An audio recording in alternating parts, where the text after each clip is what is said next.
Jadi pada minggu kemarin saya naik gunung ke Gunung Gede ya. Nah, kemudian saya coba untuk pertama kalinya saya membawa drone saya, itu drone G-Spark, DJI Spark ini. Nah, ketika saya terbangkan di puncak Gunung Gede dengan ketinggian 2958 mdpl, itu pagi-pagi ya, jam 7 pagi. Nah, kemudian coba saya terbangkan, GPS sudah dapat semua, sangat cepat. Kemudian ada home point sudah dapat. Saya terbangkan baru 1 menit, itu drone langsung jatuh, dan jatuhnya itu bukan turun pelan, tapi crash. Alhamdulillah tidak rusak, jatuh di bagian baterainya terlebih dahulu. Nah, untuk kameranya tidak kena, dan ini drone-nya. Dan penyebabnya adalah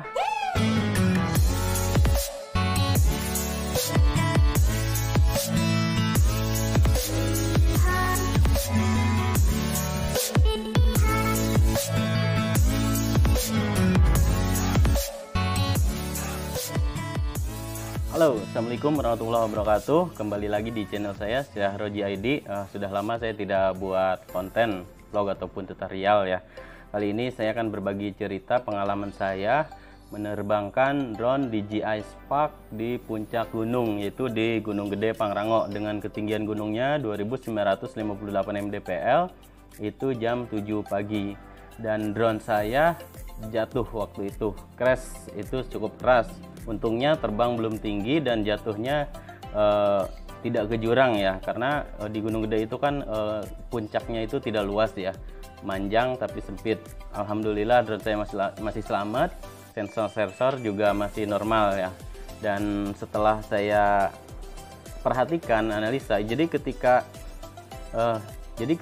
waktu itu saya terbangkan, GPS sudah dapat sekitar 12 itu, dan home point juga sudah dapat, sudah ada peringatan, sudah ada notifikasi bahwa siap terbang ya.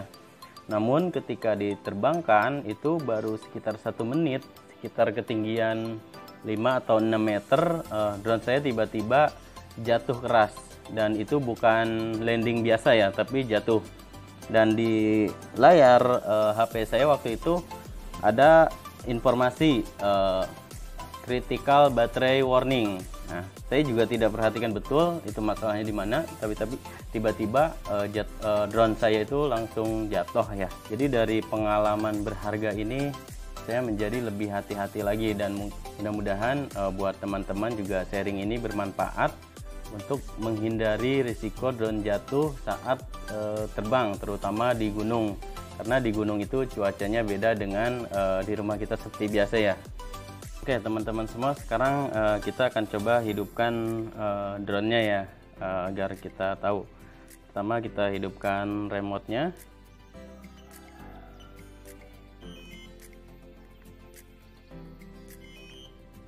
Kemudian kita hidupkan juga drone-nya ya.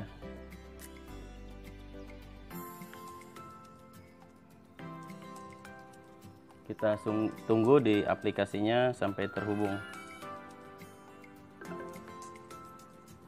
Oke teman-teman semua, kali ini kita sudah menghubungkan antara remote dan drone ya, sudah terkoneksi. Di sini juga sudah muncul untuk gambarnya. Jadi waktu itu saya tidak perhatikan di level baterai ya. Jadi bukan hanya masalah level baterainya berapa persen, tapi yang harus kita perhatikan juga adalah temperatur. Nah, kalian semua kan, kita semua pasti tahu ya, di gunung itu temperaturnya sangat dingin, apalagi udara dan juga anginnya kencang ya. Nah, waktu itu kemungkinan besar saya curiga temperaturnya itu terlalu rendah, sehingga si baterai ini tidak bisa bekerja dengan maksimal. Nah seperti itu, makanya jadi contohnya kita seperti oli ya, oli mobil itu biasanya ada temperatur antara 15 derajat sampai 80 derajat. Nah, ketika di bawah tersebut, maka oli tersebut tidak maksimal bekerjanya. Mungkin sama juga dengan baterai drone ini. Nah, jadi jika temperaturnya terlalu rendah, maka dia tidak bisa bekerja dengan maksimal. Seperti itu. Jadi waktu itu GPS sudah dapat, dan di sini seperti ini ya tampilannya, sudah ready to go, dan kemudian juga home point juga sudah nge-lock. Jadi untuk RTH juga sudah bisa.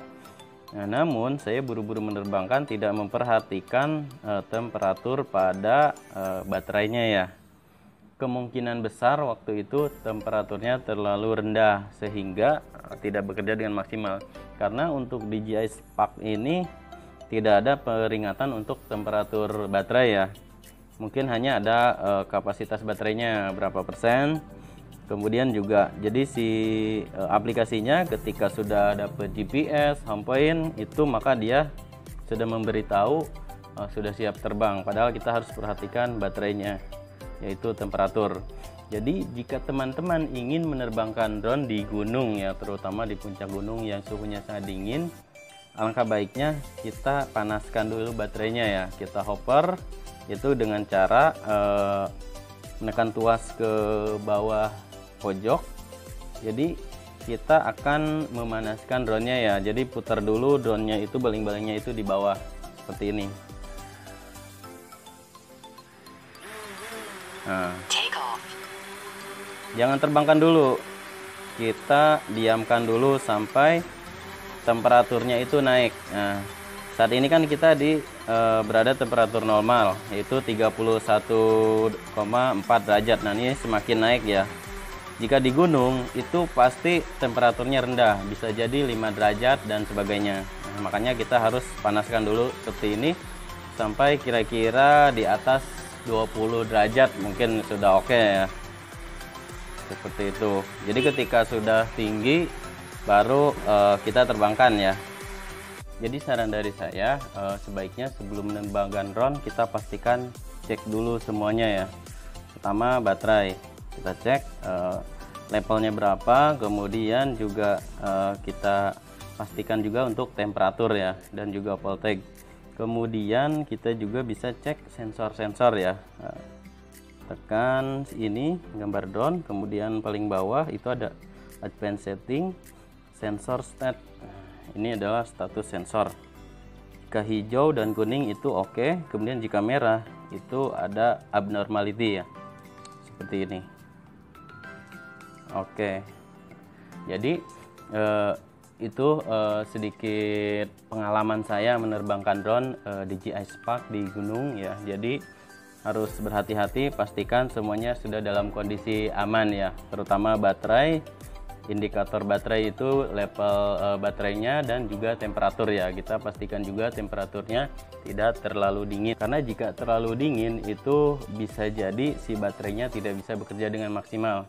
Kemudian jika baterainya terlalu dingin, teman-teman bisa melakukan hover dulu ya, atau memutarkan baling-baling ini agar si baterai itu mulai panas dan suhunya naik ya. Ini di baterai drone saya adalah 34,4 derajat Celcius. Jika kita putarkan baling-balingnya atau hover, itu akan naik ya, seperti itu. Mungkin itu aja, sekian pengalaman dari saya, mudah-mudahan tidak terjadi pada teman-teman semua, terutama pengguna DJI Spark ya. Jadi sebelum menerbangkan drone, pastikan kondisi drone kita sudah aman. Yang pertama adalah GPS, pastikan sudah di atas 8. Kemudian juga untuk baterainya, indikator baterai dan juga temperatur kita cek dulu ya. Kemudian juga ada sensor status seperti tadi. Oke, sekian dari saya, semoga bermanfaat. Assalamualaikum warahmatullahi wabarakatuh.